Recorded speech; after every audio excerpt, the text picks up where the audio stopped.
Hello दोस्तों, कहानियों की दुनिया में आप सभी का स्वागत है। आज हम सुनेंगे मुंशी प्रेमचंद जी द्वारा लिखित कहानी दो भाई। दोस्तों, अगर आपको ये कहानी अच्छी लगे तो प्लीज़ मेरे चैनल को लाइक एंड सब्सक्राइब करना मत भूलिएगा और हाँ, कमेंट्स भी ज़रूर करिएगा। तो चलिए इस कहानी का आनंद उठाते हैं। प्रातःकाल सूर्य की सुहावनी सुनहरी धूप में कलावती दोनों बेटों को जांघों पर बैठा दूध और रोटी खिलाती। केदार बड़ा था, माधव छोटा। दोनों मुंह में कौर लिए कई पग उछल कूद कर फिर जांघों पर आ बैठते और अपनी अपनी तोतली बोली में इस प्रार्थना की रट लगाते थे, जिसमें एक पुराने सहृदय कवि ने किसी जाड़े के सताए हुए बालक के हृदय उदार को प्रकट किया है। दैओ दैओ घाम करो, तुम्हारे बालक को लगता जार। माँ उन्हें चुमकार कर बुलाती और बड़े बड़े कौर खिलाती। उसके हृदय में प्रेम की उमंग थी और नेत्रों में गर्व की झलक। दोनों भाई बड़े हुए साथ साथ गले में बाहें डाले खेलते थे। केदार की बुद्धि चुस्त थी, माधव का शरीर। दोनों में इतना स्नेह था कि साथ साथ पाठशाला जाते, साथ साथ खाते और साथ ही साथ रहते थे। दोनों भाइयों का ब्याह हुआ। केदार की बहू चंपा अमित, भाषणी और चंचल थी। माधव की बहू श्यामा सांवली सलोनी रूप राशि की खान थी। बड़ी ही मृदुभाषिनी, बड़ी ही सुशीला और शांत स्वभावा थी। केदार चंपा पर मोहे और माधव श्यामा पर रिझे, परंतु कलावती का मन किसी से न मिला। वह दोनों से प्रसन्न और दोनों से अप्रसन्न थी। उसकी शिक्षा दीक्षा का बहुत अंश इस व्यर्थ के प्रयत्न में व्यय होता था कि चंपा अपनी कार्य कुशलता का एक भाग श्यामा के शांत स्वभाव से बदल ले। दोनों भाई संतानवान हुए। हरा भरा वृक्ष खूब फैला और फलों से लद गया। कुत्सित बीच में केवल एक फल दृष्टिगोचर हुआ, वो भी कुछ पीला सा मुरझाया हुआ। किंतु दोनों अप्रसन्न थे। माधव को धन संपत्ति की लालसा थी और केदार को संतान की अभिलाषा। भाग की इस कूटनीति ने सैन्य सैन्य द्वेष का रूप धारण कर लिया, जो स्वाभाविक था। श्यामा अपने लड़कों को संवारने सुधारने में लगी रहती, उसे सिर उठाने की फुर्सत नहीं मिलती थी। बेचारी चंपा को चूल्हे में जलना और चक्की में पीसना पड़ता। यह नीति कभी कभी कटु शब्दों में निकल जाती। श्यामा सुनती, कूटती और चुपचाप सह लेती, परंतु उसकी यह सहनशीलता चंपा के क्रोध को शांत करने के बदले और बढ़ाती। यहाँ तक कि प्याला लबालब भर गया। हिरन भागने की राह न पाकर शिकारी की तरफ लपका। चंपा और श्यामा समकोण बनाने वाली रेखाओं की भांति अलग अलग हो गई। उस दिन एक ही घर में दो चूल्हे जले, परंतु भाइयों ने दाने की सूरत न देखी और कलावती सारे दिन रोती रही। कई वर्ष बीत गए। दोनों भाई जो किसी समय एक ही पालथी पर बैठते थे, एक ही थाली में खाते थे और एक ही छाती से दूध पीते थे, उन्हें अब एक घर में, एक गांव में रहना कठिन हो गया। परंतु कुल की शाख में बट्टा न लगे, इसलिए ईर्ष्या और द्वेष की धधकती हुई आग को राख के नीचे दबाने की व्यर्थ चेष्टा की जाती थी। उन लोगों में अब भातृ स्नेह न था, केवल भाई के नाम की लाज थी। माँ भी जीवित थी, पर दोनों बेटों का वैमनस्य देखकर आंसू बहाया करती। हृदय में प्रेम था, पर नेत्रों में अभिमान न था। कुसुम वही था, परंतु वह छटा न थी। दोनों भाई जब लड़के थे, तब एक को रोते देख दूसरा भी रोने लगता था। तब वह नादान, बेसमझ और भोले थे। आज एक को रोते हुए देख दूसरा हंसता और तालियां बजाता। अब वह समझदार और बुद्धिमान हो गए हैं। जब उन्हें अपने पराये की पहचान न थी, उस समय यदि कोई छेड़ने के लिए एक को अपने साथ ले जाने की धमकी देता, तो दूसरा जमीन पर लौट जाता और उस आदमी का कुर्ता पकड़ लेता। अब यदि एक भाई को मृत्यु भी धमकाती, तो दूसरे के नेत्रों में आंसू न आते। अब उन्हें अपने पराये की पहचान हो गई थी। बेचारे माधव की दशा शोचनीय थी। खर्च अधिक था और आमदनी कम। उस पर कुल मर्यादा का निर्वाह। हृदय चाहे रोए पर होठ हंसते रहें, हृदय चाहे मलिन हो पर कपड़े मैल न हो।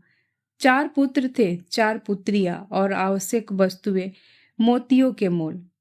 कुछ पाइयों की जमींदारी कहाँ तक संभालती। लड़कों का विवाह अपने बस की बात थी।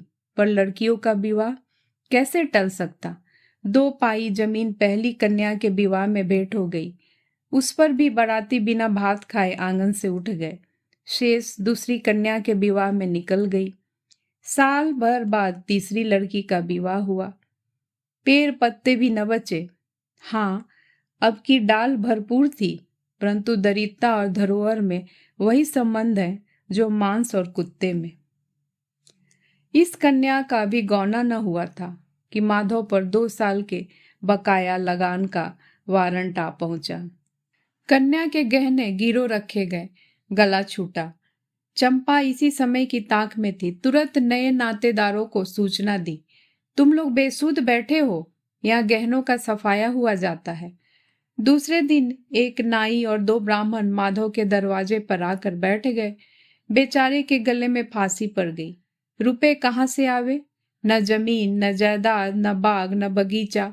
रहा विश्वास, वह कभी का उठ चुका था। अब यदि कोई संपत्ति थी तो केवल वही 2 कोठरिया जिसमें उसने अपनी सारी आयु बिताई थी, और उनका कोई ग्राहक न था। विलंब से नाक कटी जाती थी। विवश होकर केदार के पास आया और आंखों में आंसू भरे बोला, भैया, इस समय मैं बड़े संकट में हूं, मेरी सहायता करो। केदार ने उत्तर दिया, मद्दू, आजकल मैं भी तंग हो रहा हूं, तुमसे सच कहता हूं। चंपा अधिकारपूर्ण स्वर से बोली, अरे तो क्या इनके लिए भी तंग हो रहे हो? अलग भोजन करने से क्या इज्जत अलग हो जाएगी? केदार ने स्त्री की ओर कनकियों से ताक कर कहा, नहीं नहीं, मेरा यह प्रयोजन नहीं था। हाथ तंग है तो क्या, कोई ना कोई प्रबंध किया ही जाएगा। चंपा ने माधव से पूछा, 5-20 से कुछ ऊपर ही पर गहने रखे थे ना? माधव ने उत्तर दिया, ब्याज सहित कोई 125 रुपए होते हैं। केदार रामायण पढ़ रहे थे, फिर पढ़ने में लग गए। चंपा ने तत्व की बातचीत शुरू की, रुपया बहुत है, हमारे पास होता तो कोई बात न थी, परंतु हमें भी दूसरों से दिलाना पड़ेगा, और महाजन बिना कुछ लिखाए पढ़ाए रुपया देते नहीं। माधव ने सोचा, यदि मेरे पास कुछ लिखाने पढ़ाने को होता तो क्या और महाजन मर गए थे? तुम्हारे दरवाजे आता क्यों? बोला, लिखने पढ़ने को मेरे पास है ही क्या, जो कुछ जगह जायदाद है वह यही घर है। केदार और चंपा ने एक दूसरे को मर्मभेदी नैनों से देखा और मन ही मन कहा, क्या आज सचमुच जीवन की प्यारी अभिलाषाएं पूरी होगी? परंतु हृदय की यह उमंग मुंह तक आते आते गंभीर रूप धारण कर गई। चंपा बड़ी गंभीरता से बोली, घर पर तो कोई महाजन कदाचित ही रुपया दे, शहर हो तो कुछ किराया ही आवे, पर गवई में तो कोई सेंत में रहने वाला भी नहीं, फिर साझे की चीज ठहरी। केदार डरे कि कहीं चंपा की कठोरता से खेल बिगड़ न जाए। बोले, एक महाजन से मेरी जान पहचान है, वह कदाचित कहने सुनने में आ जाए। चंपा ने गर्दन हिलाकर इस युक्ति की सराहना की और बोली, पर 2-3-20 से अधिक मिलना कठिन है। केदार ने जान पर खेल कर कहा, अरे बहुत दबाने पर 4-20 हो जाएंगे, और क्या।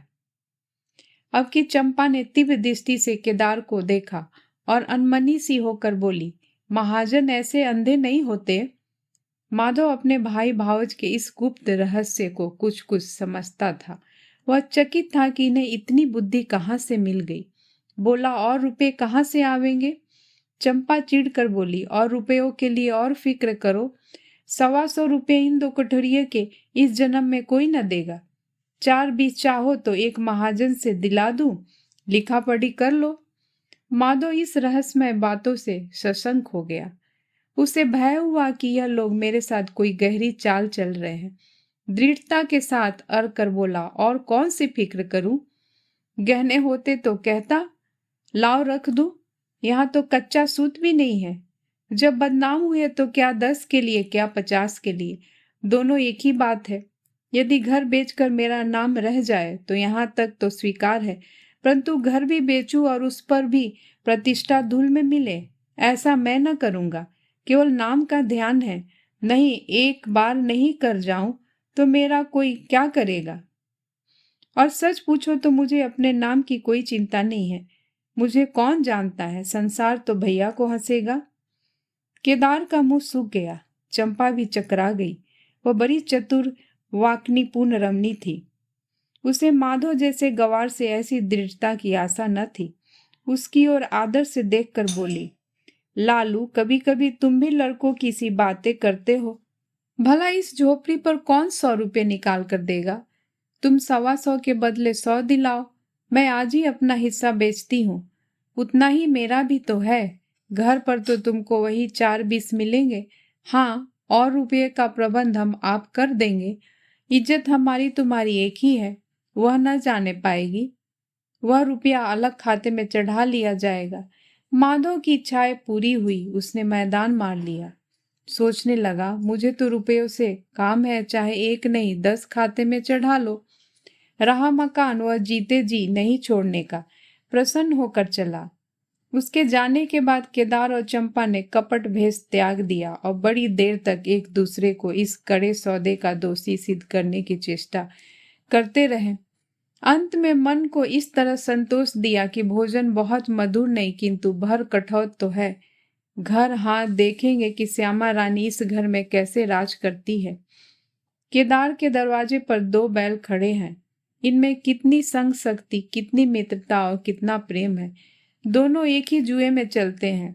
बस इनमें इतना ही नाता है। किंतु अभी कुछ दिन हुए जब उनमें से एक चंपा के मैके मंगनी गया था तो दूसरे ने 3 दिन तक नाद में मुंह नहीं डाला। परंतु शोक, एक गोद के खेले भाई, एक छाती के दूध पीने वाले आज इतने बेगाने हो रहे हैं कि एक घर में रहना भी नहीं चाहते। प्रातः काल था। केदार के द्वार पर गांव के मुखिया और नंबरदार विराजमान थे। मुंशी दाता दयाल अभिमान से चरपाई पर बैठे रेहन का मसविदा तैयार करने में लगे थे। बार बार कलम बनाते और बार बार खत रखते, पर खत की सान न सुधरती थी। केदार का मुखारबिंद विकसित था और चंपा फूली नहीं समाती थी। माधव कुमलाया और मलान था। मुखिया ने कहा, भाई ऐसा हित न भाई ऐसा शत्रु। केदार ने छोटे भाई की लाज रख ली। नंबरदार ने अनुमोदन किया, भाई हो तो ऐसा हो। मुख्तार ने कहा, भाई सपूतों का यही काम है। दाता दयाल ने पूछा, रेहन लिखने वाले का नाम? बड़े भाई बोले, माधव वल्द शिवदत्त। और लिखाने वाले का? केदार वल्द शिवदत्त। माधव ने बड़े भाई की ओर चकित होकर देखा। आंखें डबडबा आई। केदार उसकी ओर देख न सका। नंबरदार, मुखिया और मुख्तार भी विस्मित हुए। क्या केदार खुद ही रुपया दे रहा है? बातचीत तो किसी साहूकार की थी। जब घर ही में रुपया मौजूद है तो इस रेहन नामे की आवश्यकता ही क्या थी? भाई भाई में इतना विश्वास? अरे राम राम, क्या माधव 80 रुपये का भी महंगा है? और यदि दबा ही बैठता तो क्या रुपए पानी में चले जाते? सभी की आंखें सैन द्वारा परस्पर बातें करने लगी। मानो आश्चर्य की अथाह नदी में नौकाएं डगमगाने लगी। श्यामा दरवाजे की चौखट पर खड़ी थी। वह सदा केदार की प्रतिष्ठा करती थी, परंतु आज केवल लोक रीति ने उसे अपने जेठ को आरे हाथे लेने से रोका। बूढ़ी अम्मा ने सुना तो सूखी नदी उमड़ आई। उसने एक बार आकाश की ओर देखा और माथा ठोक लिया। अब उसे उस दिन का स्मरण हो आया जब ऐसा ही सुहावना सुनहरा प्रभात था और 2 प्यारे प्यारे बच्चे उसकी गोद में बैठे हुए उछल कूद कर दूध रोटी खाते थे। उस समय माता के नेत्रों में कितना अभिमान था, हृदय में कितनी उमंग और कितना उत्साह। परंतु आज आज नैनों में लज्जा है और हृदय में शोक, संताप। उसने पृथ्वी की ओर देखकर कातर स्वर में कहा, हे नारायण, क्या ऐसे पुत्रों को मेरी ही कोख से जन्म लेना था? दोस्तों, इस कहानी को सुनने के लिए आपका बहुत बहुत धन्यवाद। दोस्तों, मैं फिर हाजिर होंगी एक नई कहानी के साथ। तब तक के लिए नमस्कार।